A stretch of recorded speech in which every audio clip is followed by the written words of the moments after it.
Tak, dobrze. No to z tych swoich wynalazków, co masz w tym swoim sanatorium w porównaniu ze Świebodzicami, co tam robicie?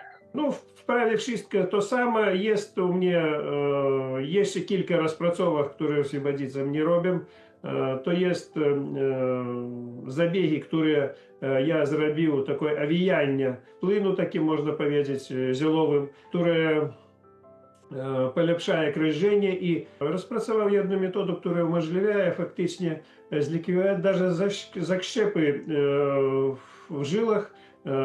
I takich rezultatów nie ma nigdzie na świecie, bo w ciągu jednego dnia można faktycznie rozpuścić zakrzepy i to nie środkami, które rozpuszczają żyły i rozpuszczają krew w organizmie, to co używa medycyna, a to produkt, który trzeba zrobić awijanie.